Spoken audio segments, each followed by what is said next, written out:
और चूहा और दुष्ट भेड़िए का अंत। कहानी। भीषण गर्मी से बचने के लिए एक शेर घने जंगल की वृक्ष की छाया में आराम कर रहा था। तभी एक चूहा बाहर आया जो पेड़ में ही बने बिल में रहता था। उसने शेर को आराम करते देखा तो निडर होकर शेर के पास आ गया। आराम करते समय शेर को देख चूहे ने सोचा ना उसके शरीर पर दौड़ा जाए। अभी चूहा शेर की पीठ पर चढ़ा ही था कि शेर ने उसे पंजे में जकड़ लिया। शैतान चूहे, मुझे आराम भी नहीं करने दिया, मैं तुझे जान से मार दूंगा। शेर दहाड़ कर बोला, मुझे छोड़ दो, हो सकता है मैं भविष्य में तुम्हारे किसी काम आ सकूं। चूहा प्राणों की भीख मांगने लगा। चूहे की बात सुन शेर हैरान हो तो हुआ, लेकिन चेहरे पर मुस्कान लाते हुए उसने चूहे को छोड़ दिया। कुछ दिनों बाद शेर उसी वृक्ष के नीचे बिछाए शिकारी के जाल में फंस गया। जोर से दहाड़ते हुए शेर ने जाल से बाहर निकलने का प्रयास किया।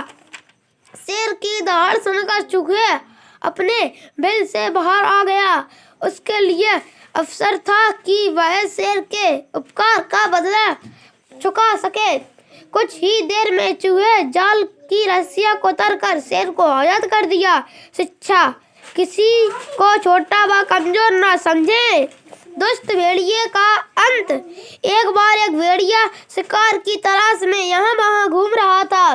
गांव के निकट पहुँचने पर उसने भेड़ों का झुंड चरागाह में देखा।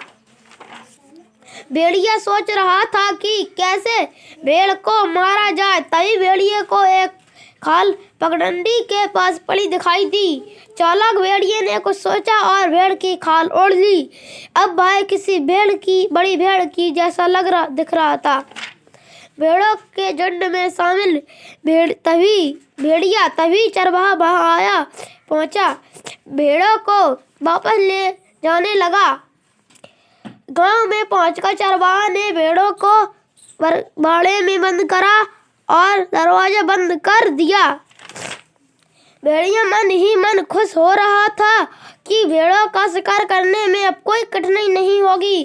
चरवाहा ने दरवाजा बंद ही किया था कि उसकी पत्नी ने आकर कहा, मुझे मेहमान आ रहे हैं, इसलिए एक मोटी भेड़ को काट दो। चरवाहा पुनः बाड़े में गया और मोटी की तलाश करने लगा। भेड़ की खाल में लिपटे भेड़िए को चरवाहा ने मोटी भेड़ समझा और उसका गला पकड़ लिया और कुल्हाड़ी से भेड़िए की गर्दन अलग कर दी। शिक्षा, मक्कारों से सावधान रहें।